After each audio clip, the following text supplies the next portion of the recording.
10 Popular Small Business Ideas in the Philippines for 2025. Ang pagsisimula ng maliit na negosyo sa Pilipinas ay isang magandang opsyon para sa mga gustong maging sariling boss. Depende sa iyong interes at kasanayan, maaari kang pumili sa pagitan ng isang pisikal na tindahan o isang online na platform. Kung iniisip mo kung anong maliit na negosyo ang maaari mong simulan, narito ang 10 sikat na ideya sa maliit na negosyo sa Pilipinas na maaari mong iset up at tuklasin. Number 1. Sari-sari store business. Startup investment, 10,000 to 50,000. Ito ay isang maliit na tindahan na makikita mo sa karamihan ng mga Pilipinong kapitbahayan. Nagbebenta sila ng lahat ng uri ng pang-araw-araw na pangangailangan, merienda, at ito ay isang mahusay na paraan upang kumonekta sa maraming tao. Ang pinakamagandang bahagi ay hindi mo kailangan ng 1 toneladang pera upang magsimula, karaniwang nasa pagitan ng 10,000 hanggang 50,000 kapital na kailangan. Kung gusto mong maabot ang higit pang mga customer, maaari kang mag-set up ng listahan ng produkto sa Facebook Marketplace, Shopee o Lazada at mag-alok ng online na pag-order at paghahatid sa bahay. Ito ay isang mahusay na paraan upang maghanap buhay habang tumutulong sa iyong mga kapitbahay. Number 2. E-loading and game top-ups. Startup investment, 5,000 to 10,000 pesos. Para sa mga taong naninirahan sa isang bansa kung saan napakahalaga ng komunikasyon sa mobile, ang pagpasok sa negosyong e-loading ay maaaring maging isang matalinong hakbang. Kailangan mo lang ng initial investment na 5,000 hanggang 20,000 pesos para makabili ng load credits. Sa pamamagitan ng paggamit ng mobile application, maaari kang kumita ng mas maraming kita sa mga rebate at cashback bonus. Madali mo ring matutugunan ang mga pangangailangan ng iyong mga customer na nagbibigay daan sa kanila na mabilis na mag-recharge ng load at mga top-up ng laro upang patuloy nilang ma-enjoy ang kanilang karanasan sa paglalaro.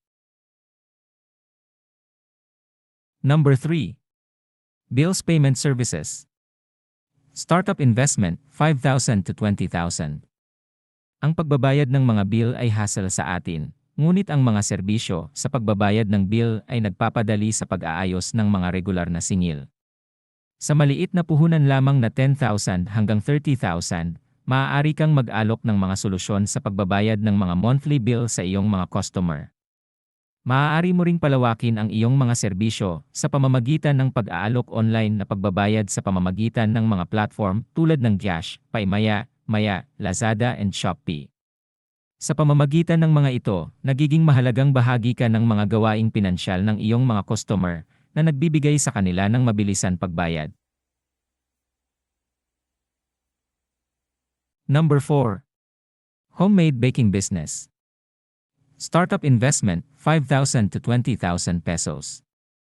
Ang pagsisimula ng isang negosyo sa pagbibake sa bahay ay maaaring maging pasyon at isang kumikitang pangkabuhayan.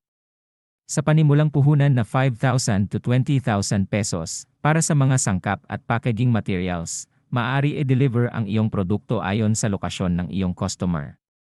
Sa pamamagitan ng social media katulad ng Instagram, TikTok at Facebook ay maaaring makatulong sa iyong homemade baking business na makilala sa iba't ibang bahagi ng Pilipinas.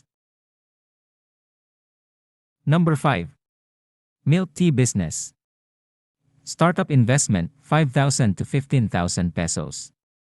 Kung masisiyahan ka sa paggawa ng mga inumin, ang mga tindahan ng milk tea ay maaaring isang bagay na gusto mong isaalang-alang.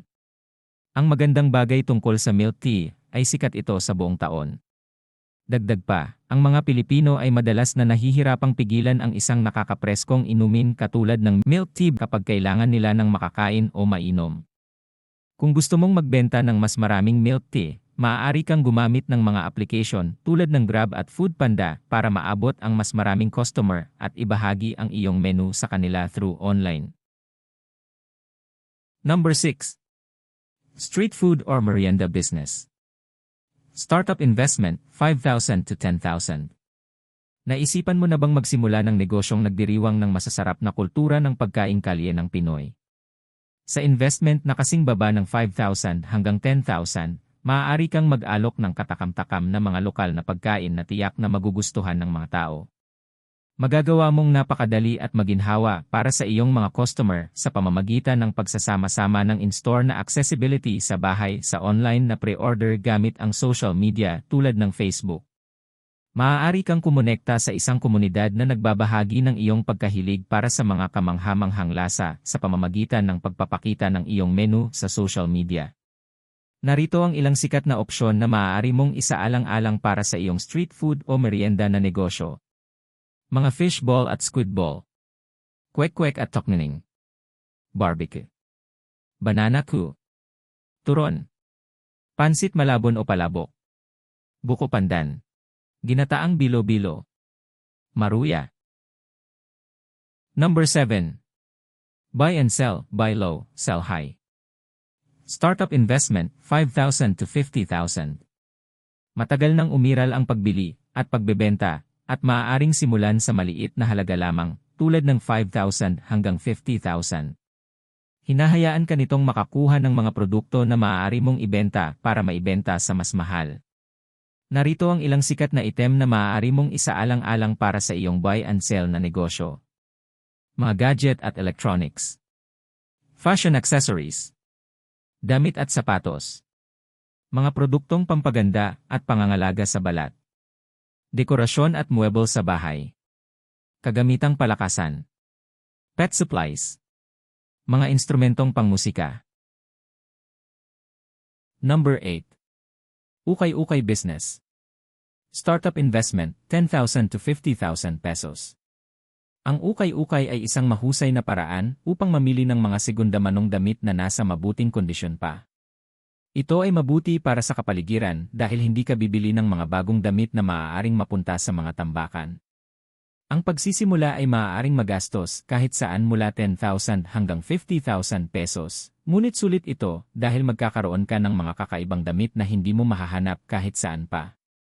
Mayroong ilang mga sikat na online platforms tulad ng Facebook, Instagram, Shopee, Lazada at Carousel kung saan maaari mong ipakita at ibenta ang iyong mga ukay-ukay na item sa mas maraming matipid.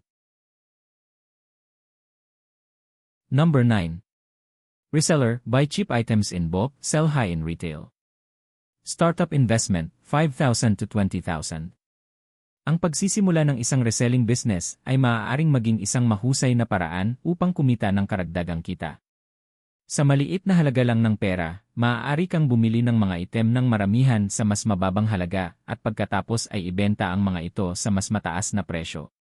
Ito ay isang simple ngunit epektibong paraan upang kumita, at ito ay isang mahusay na pagpipilian para sa mga nais magsimula ng isang negosyo nang hindi namumuhunan ng maraming pera ng maaga. Ang mga social media platform tulad ng Facebook at Instagram ay naging mahusay na paraan upang ipakita ang iyong mga produkto sa mga potensyal na customer. Maaari kang pumili ng mga item na makakaakit sa mga taong naghahanap ng magagandang deal at malawak na pagpipilian. Number 10. At pinakahuli sa ating listahan. Carinderia business. Startup investment, 5,000 to 15,000 pesos. Ang pagsisimula ng negosyong karinderya sa iyong tahanan ay maaaring maging isang matalinong desisyon kung ang iyong bahay ay matatagpuan sa isang mataong lugar na may maraming mga gusali ng opisina at mga paaralan sa malapit. Maaari mong samantalahin ang trapiko sa paa at magbigay ng isang maginhawa at abot-kayang opsyon para sa mga taong naghahanap ng mabilisang makakain. Maaari mong gamitin ang mga social media platform tulad ng Facebook at Instagram at mga serbisyo sa paghahatid ng pagkain tulad ng GrabFood at Foodpanda para ipromote ang iyong masasarap na pagkain Filipino sa mas maraming taong interesadong. Subukan ang mga ito. Narito ang mga sikat na pagkain Pinoy na angkop para sa negosyong karinderya, adobo, sinigang, kare-kare, lechong paksiw, tinola, mekado, pinakbet, ginataang gulay. Iyan ang ating listahan ng 10 mga sikat na ideya sa maliit na negosyo sa Pilipinas para sa taong 2025. Sana ay nakahanap ka ng ilang inspirasyon at ideya na makakatulong sa iyong simulan ang iyong paglalakbay sa pagnenegosyo. Kung iniisip mong subukan sa isa sa mga negosyong ito o may anumang nais mong ibahagi, mag-drop ng komento sa ibaba, gusto kong marinig mula sa iyo. Huwag kalimutang mag-like, mag-subscribe, at pindutin ang notification bell para hindi ka makaligtaan ng higit pang mga tip, trend, at ideya sa negosyo. Salamat sa panonood at makikita kita sa susunod na video. Good luck sa business ventures mo!